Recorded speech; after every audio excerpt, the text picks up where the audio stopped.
Hello students, welcome to Jayashree teaching class. এখন আমরা চতুর্থ শ্রেণীর তৃতীয় পর্যায়ক্রমিক মূল্যায়নের পরিবেশ থেকে মডেল কোশ্চেন পেপার 1 সলভ করব। তোমাদের বিকেলে মডেল 2 সলভ করে দেবো, ঠিক আছে? তো অবশ্যই তোমরা চ্যানেলের সঙ্গে থেকো। একের কথা কি বলেছে? ব্রতচারীর প্রতিষ্ঠাতা হলেন গুরু সদয় দত্ত। পুরীর সূর্য মন্দির অবস্থিত বঙ্গোপসাগরের কাছে। খাসিয়া জয়ন্তীরা বসবাস করে মেঘালয় রাজ্যে। আরাবাড়ি জঙ্গলের অবস্থিত পশ্চিম মেদিনীপুর জেলায়। চাষের জমিতে পোকা মারার জন্য মানুষ ব্যবহার করত নিম পাতার রস। জীবাণু থেকে খাবার বাঁচায় নুন। শূন্যস্থান পূরণ করো। মাংসাশী প্রাণীদের খাদ্য হলো তৃণভোজী প্রাণীরা।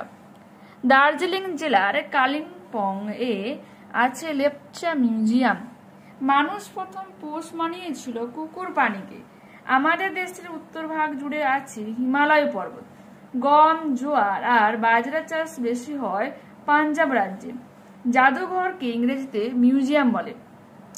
তিনেতে কি বলেছে দেখো, কতে বলেছে তাজমহল কার স্মৃতির উদ্দেশ্যে বানানো হয়েছিল?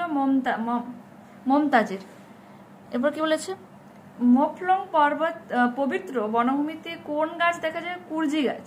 কয়সুকার বর্গে জোরে হস্যইকার। লাল সালুতে মোড়া বইকে কি বলে? পুঁথি। পশ্চিম মেদিনীপুরের পিংলা গ্রামে কোন সংগ্রহশালা অবস্থিত? পটচিত্র সংগ্রহশালা।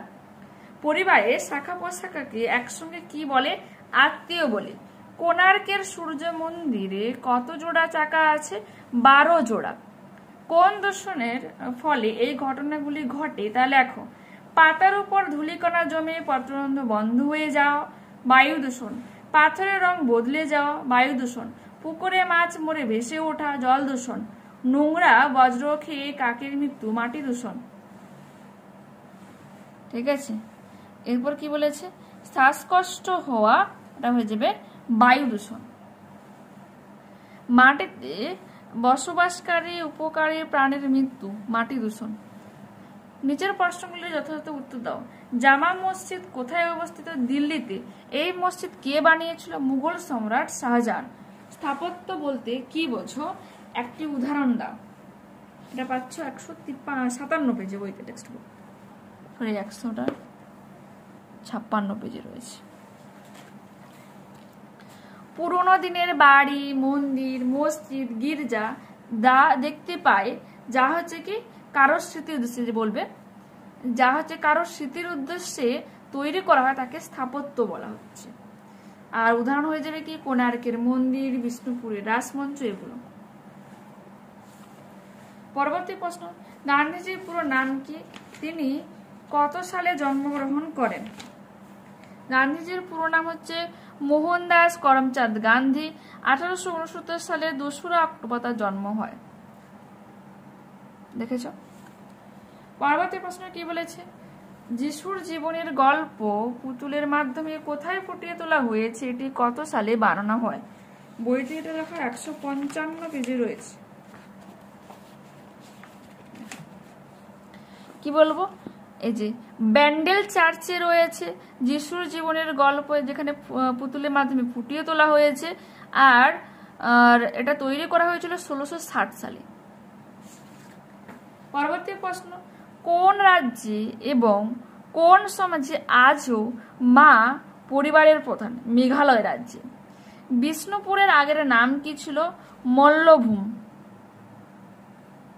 বিষ্ণুপুর কোন মাটির জায়গা? লাল মাটির। এরপর রয়েছে দেখো টিকা লেখো। বিশ্ব নয়, এটা রয়েছে তোমার 151 পেজ। তো 151 পেজ ওপেন করো, দেখাই। প্রায় 550 বছর আগে জামভাজি নামে একজন খুব জ্ঞানী ব্যক্তি ছিলেন। তিনি মানুষকে পরিষ্কার পরিচ্ছন্ন, শান্তিতে থাকতে আর পরিবেশ ভালো রাখতে ভালো ভালো উপদেশ দিতেন। তার শিষ্যরা 29টি উপদেশ মেনে চলত বলে তাদেরকে বিষ্ণুনয় বলা হয়।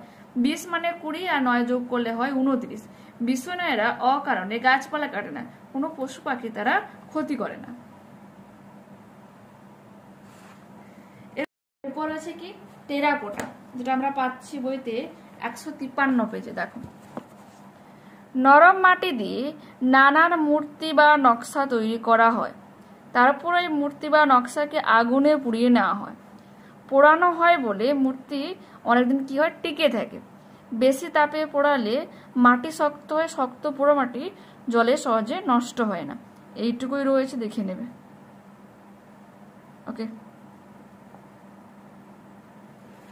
এরপর কি বলেছে দেখো, বলছে বর্তমানে মাটি খাঁটি না থাকার দুটি কারণ ও তার দুটি প্রতিকার লেখো। ওকে, ওটা তোমাদের দেখাই। দুটি কারণ বলেছে, কি লেখো? আচ্ছা, এটা লেখো, সব থেকে নগরণটা বেটার হয়। অতিরিক্ত জনসংখ্যা বৃদ্ধির ফলে বাসস্থানের চাহিদা দ্রুত বৃদ্ধি পাচ্ছে, ফলে অরণ্য ধ্বংস করে বসতি তৈরি হচ্ছে। এর ফলে মাটি ক্ষয় ও মাটি দূষণ দুই ঘটছে। আবার গ্রামগুলি আধুনিকীকরণের দ্বারা শহরে পরিণত হচ্ছে, যার ফলে বৃক্ষচ্ছেদন, কৃষিজমি হ্রাস, এই কারণে মাটি দূষিত হচ্ছে। ওকে, আর একটা লিখলে, আর দেখো দুটো কারণ, তো এটা দেখো। জনসংখ্যা বৃদ্ধি খাদ্যের চাহিদা বৃদ্ধি করেছে। অতিরিক্ত খাদ্যের যোগান দিতে ফসল উৎপাদন বৃদ্ধি করার জন্য অতিরিক্ত রাসায়নিক সার ও কীটনাশক সার ব্যবহার করছে। এর ফলে মাটিতে বসবাসকারী বিভিন্ন উপকারী অণুজীব ও কেঁচোর মৃত্যু হচ্ছে। এতে মাটিতে জৈব পদার্থ কমে যাচ্ছে এবং মাটির উর্বরতা হ্রাস পাচ্ছে, মাটি দূষিত হচ্ছে। শুধু তাই নয়, এতে উৎপাদিত ফসলের খাদ্যগুণ নষ্ট হচ্ছে। এছাড়া একই শস্যের বহুবার চাষও মাটির উর্বরতাকে কমিয়ে দেয়। আচ্ছা, এর দুটো প্রতিকার দেখো, কিভাবে মাটি দূষণ প্রতিকার করব। ময়লা ফেলার নির্দিষ্ট স্থান নির্ধারণ করার প্রয়োজন। কঠিন বজ্র পদার্থের দ্বারা জমি ভরাট করা উচিত এবং এই জমির উপর মাটির আস্তরণ দিয়ে ওই সঞ্চিত আবর্জনাকে আবদ্ধ রাখা প্রয়োজন। বজ্র পদার্থগুলিকে বশীভূত করলে মাটি ভূমি দূষণ নিয়ন্ত্রিত হয়। কাগজ, বোর্ড, প্লাস্টিক, ধাতু চূর্ণ, কাঁচ প্রভৃতির পুনরাবর্তনের মাধ্যমেও ভূমি দূষণ নিয়ন্ত্রিত হয়। প্লাস্টিকের পরিবর্তে দ্রব্য হিসেবে চট, কাগজের ব্যাগ ব্যবহার করলে ভূমি দূষণ নিয়ন্ত্রিত হয়। স্বাস্থ্যসম্মত শৌচাগার ব্যবহার করলে ভূমি দূষণ নিয়ন্ত্রণ করা যায়। কৃষি জমিতে রাসায়নিক সার, কীটনাশকের ব্যবহার কমিয়ে জৈব সারের ব্যবহার বাড়াতে হবে। বাগানে ও রাস্তার ধারে কৃষি জমির চারপাশে বেশি করে গাছ লাগাতে হবে। ওকে, এরপর কি রয়েছে দেখো, যাযাবর বলতে কি বোঝো। এটা রয়েছে বইতে 123 পেজ। 123 পেজ ওপেন করো। নাম্বারগুলো ভুল হচ্ছে কেন? 122। এক সময় মানুষ শুধু ঘুরে ঘুরে খাবার খুঁজে বেড়াতো, আর ওই সময়টাকে কি বলবো আমরা? যাযাবর সময়। আর যারা ঘুরে বেড়াতো তাদেরকে আমরা বলবো যাযাবর। ওকে, এই সমাজের পর যে যে সমাজগুলো এসেছিল সেগুলির নাম কি? এটা আছে কি? পশুপালক সমাজ, কৃষি সমাজ ও শিল্প সমাজ। দেখে নিয়েছো তো। এখানে এই মডেলটা কমপ্লিট করলাম। নেক্সট ক্লাসে আবারও দেখা হচ্ছে তোমাদের। আজকে মডেল 2 কমপ্লিট করে দেবো। তো অবশ্যই তোমরা চ্যানেলের সঙ্গে থেকো। ওকে, বাই।